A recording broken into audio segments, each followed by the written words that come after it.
Okay, Bengaluru ಅಂತ city, ಅಲ್ಲಿ ಹಲವಾರು ಫುಡ್ ಆಪ್ಷನ್ ಇರುವಾಗ ಕರೆಕ್ಟ್. ಸೊ ಜನರು ಯಾಕೆ ಸೌತ್ ರುಚಿ ಚೂಸ್ ಮಾಡಬೇಕು instead of ordering from Zomato, Swiggy or other food application? ಹೌದು, ಈಗ ಬೆಂಗಳೂರಲ್ಲಿರೋಷ್ಟು ಆಪ್ಷನ್ಸ್ ಬೇರೆ ಎಲ್ಲೂ ಇಲ್ಲ.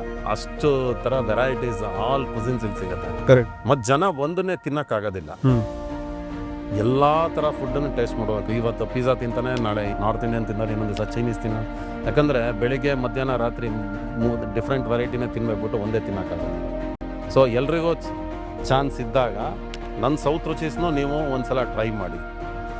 ಫಾರ್ ಹೆಲ್ದಿ ರೀಸನ್ನೇ ಇರ್ಬೋದು. ಯಾವತ್ತೂ ನಿಮಗೆ ಹುಷಾರಿಲ್ಲ ಅನ್ನಿಸ್ತು, ನನ್ನ ಹೋಟೆಲಿಂದ ಒಂದು ಮಿಲೆಟ್ ಪೊಂಗಲ್ ತರಿಸ್ಕೊಡಿ, ನನ್ನ ಹೋಟೆಲಿಂದ ಒಂದು ಒಳ್ಳೆ ಇಡ್ಲಿ ತರಿಸ್ಕೊಡಿ, ನನ್ನ ಹೋಟೆಲಿಂದ ಒಂದು ದೋಸೆ ತರಿಸ್ಕೊಡಿ, ಟ್ರೈ ಮಾಡಿ. ಆಮೇಲೆ ನಿಮಗೆ ಒಂದು ಗೊತ್ತಾಗುತ್ತೆ. ಫಸ್ಟ್ ಹೆಲ್ದಿ ರೀಸನ್ನೇ ಇರ್ಬೋದು ಅಥವಾ ಒಂದು ಚಾಯ್ಸೇ ಇರ್ಬೋದು, ಟೇಸ್ಟ್ಗೆ ಆಗ್ಬೋದು. ಒಂದು ದಿವಸ ತರಿಸ್ಕೊಂಡು ನೋಡಿ ಅಂತ ಬಿಟ್ಟು ನಾನು ಕೇಳ್ತೀನಿ.